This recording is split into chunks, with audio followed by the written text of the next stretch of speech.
বন্ধুরা সকলকে স্বাগত জানাই ভিজুয়াল ওয়ার্ল্ডে। আজকে তবলা টিউটোরিয়াল লেসন 7 টোটালে কায়দা সম্পর্কিত এপিসোড। তো ভিডিওটি শেষ পর্যন্ত দেখবেন। যারা আমার চ্যানেলে নতুন তারা প্লিজ সাবস্ক্রাইব করে পাশে থাকুন, এবং যারা আগে থেকে সাবস্ক্রাইব করে ধন্যবাদ।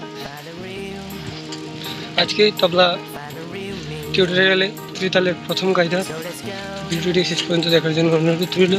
তো বেশি কথা না বলে ভিডিওটি শুরু করছি।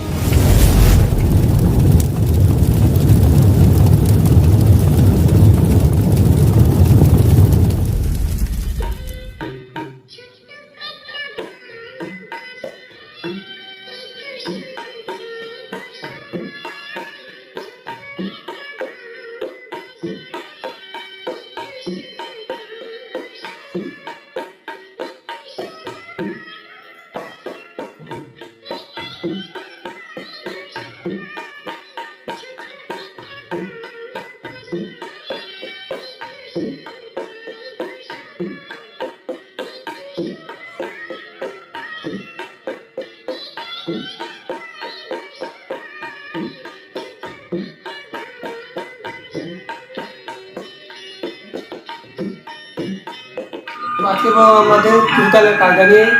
তো ত্রিতালের প্রথম কায়দাটা আজকে আমরা বলছি, বিস্তারগুলো আগামী পর্ব থেকে শুরু করবো। তো কায়দাটা বলছি, তবলা টিউটোরিয়াল লেসন 7 আজকের পর্বে আমাদের কায়দা নিয়ে আলোচনা করা হবে। তো ত্রিতালের কায়দা বিবরণটা হলো ধা ধা তে তে ধা ধা থুনা, তা তা তে তে ধা ধা থুনা।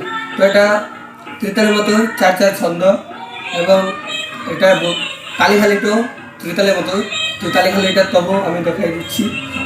তালিখালিটা হবে ধা ধা তে তে ধা ধা ধা ধা থুন না, তা তা তে তে ধা ধা থুন না। তো এটা বাজিয়ে দেখাচ্ছি। ধাঁধা তে ধাঁধা থুন না, এটা হলো মুদি বা ভুড়ি, এবং তাতা তে ধাঁধা থুন না, এটা হলো খালি বা ফুল। তো আমি বাজাচ্ছি, আপনারা এটা হলো দাঁতের তাল, আর সরি দাঁতের তাল না, ত্রিতালের কায়দা লেখার প্রসেসিংটা। এটা আমরা আজকে প্রথম নাম্বারটা। তো বুলবানিটা ভিডিও ডেসক্রিপশন বক্সে দিয়ে দেওয়া হবে, এবং আজকের পর্বে থিওরিগুলিও ভিডিও ডেসক্রিপশন বক্সে দিয়ে দেওয়া হবে। তো ভিডিওটা শেষ পর্যন্ত দেখার জন্য অনুরোধ রইল। এবং তবলা টিউটোরিয়াল লেসন 1 থেকে 6 পর্যন্ত যারা এখনও দেখেননি, তারা আমার ভিডিও ডেসক্রিপশন বক্সে ভিডিওগুলোর লিঙ্ক দেওয়া আছে, সেখান থেকে দেখে নিন, বা আমার চ্যানেলে গিয়ে চ্যানেলটি ঘুরে এসে দেখে নিন। তো আজকের পর্বের বুলবানিটি বাজিয়ে দেখাচ্ছি, আপনারা দেখুন। তো বাজাচ্ছি, দেখুন।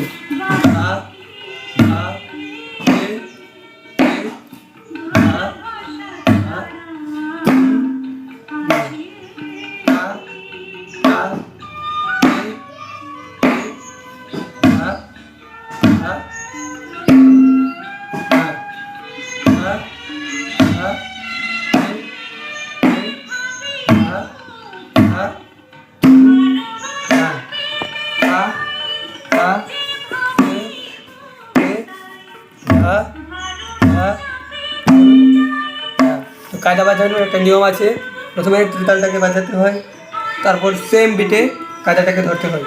তো দেখা দিচ্ছি নিয়মটা হলো, আমরা আগে ত্রিতালটা ধরবো। ত্রিতালটা হলো ধা ধুম ধুম ধা, ধা ধুম ধুম ধা, না তিন তিন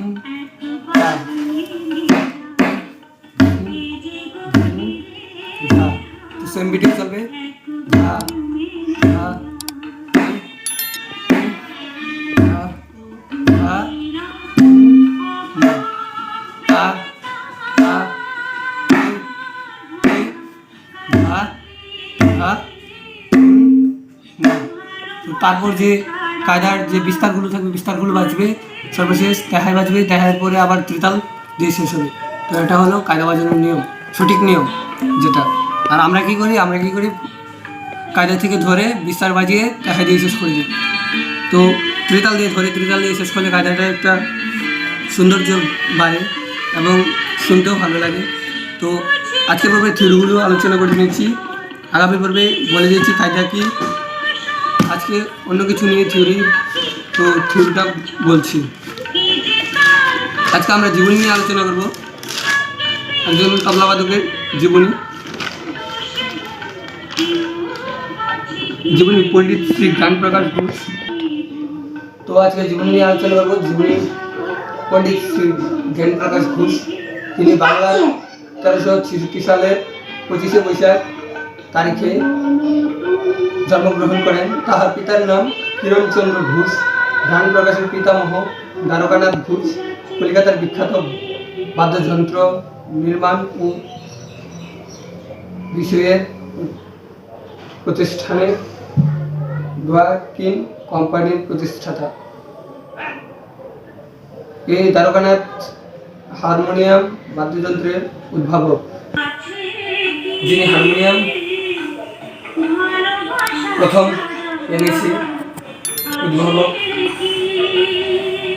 পণ্ডিত শ্রী জ্ঞানপ্রকাশ ঘোষের পিতামহ দ্বারকানাথ ঘোষ।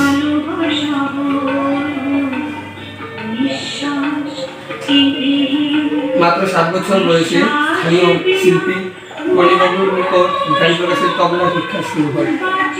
তাহার পর তিনি আজিম খাঁ এবং পরে মুর্শিদ খাঁ সাহেবের নিকট জীবিতকাল পর্যন্ত তাহার নিকট শিষ্য লাভ করেন। নবদ্বীপ ব্রজবাসীর নিকট খুল এবং চন্দননগরের নিকট পাকুয়াজ উৎপাদন শিক্ষা করেন। উনি শুধু তবলাবাদক ছিল তাই নয়, উনি ফুল এবং পাকুয়াজ ও বাজাতেন। কণ্ঠসঙ্গীত শিক্ষা করেন রামপুরের উজির খাঁ, কণ্ঠী পুত্র সুরুদ্দিন খাঁ এবং গিরিজা বাবুর নিকট। উনি কিন্তু একজন শিল্পীও ছিলেন, সঙ্গীত শিল্পী।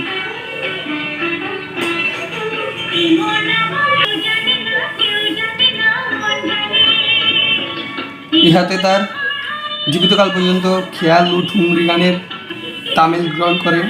ধ্রুপদ শিক্ষা করেন উস্তাদ দবির খাঁর নিকট। মেহেদি হোসেন খাঁ সাহেবের আত্মীয় সভবন খাঁর নিকট হইতে অনেক খেয়াল গানের বন্দিশ শিক্ষা করেন। উস্তাদ খুশি মোহাম্মদের নিকট তিনি হারমোনিয়াম বাদনের তালিম গ্রহণ করেন। তিনি তবলা, পাকুয়াজ সঙ্গীত শিল্পীর পাশাপাশি হারমোনিয়ামও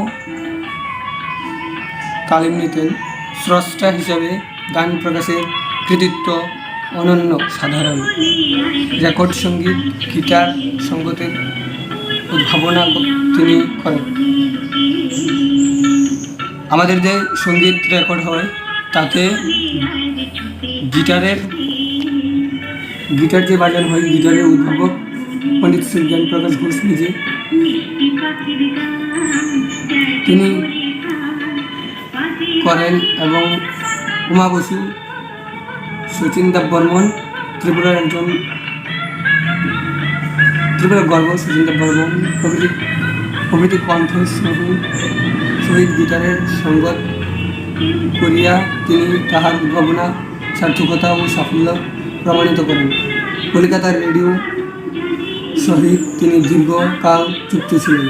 তার পরিচালনায় আকাশবাণীতে বাণী সংঘ কর্তৃক সর্বপ্রথম যে ঐক্যতান বাদন অনুষ্ঠিত হয়, জ্ঞানপ্রকাশ তাহার উদ্ভাবন করেন।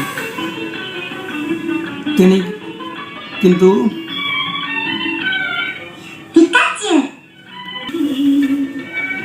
আকাশবাণীর প্রোগ্রামগুলো পরিচালনা করেছিলেন।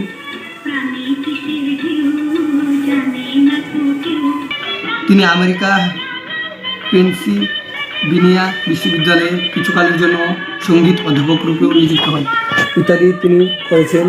তো ওনার কৃতিত্ব পড়েছেন।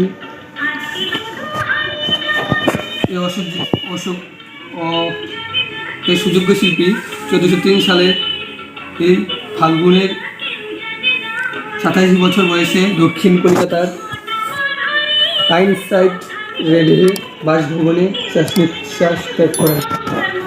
এটাই ছিল উস্তাদ পণ্ডিত শ্রী জ্ঞান প্রকাশ ঘোষের জীবনী।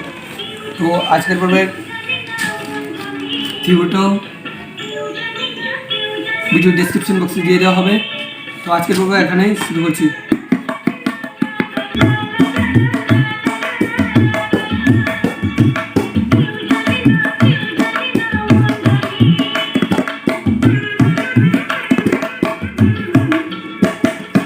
হ্যালো গাইজ, ভিডিওটি শেষ পর্যন্ত দেখার জন্য অসংখ্য ধন্যবাদ সকলকে। আজকে তবলা টিউটোরিয়ালের লেসন 7 ত্রিতাল কায়দা সম্পর্কিত। তো এ মাসে আর ভিডিও দিতে পারবো না, আমার পরীক্ষা আছে এ মাসে। তো সামনের মাসে 7 তারিখ থেকে ভিডিও দেওয়ার জন্য চেষ্টা করব। তো ভিডিওটি দেখার জন্য অসংখ্য ধন্যবাদ। আর এরকম ভিডিও পেতে আমার চ্যানেলটি সাবস্ক্রাইব করে পাশে থাকবো। আর ভিডিওটি ভালো হলে লাইক, কমেন্ট এবং শেয়ার করো।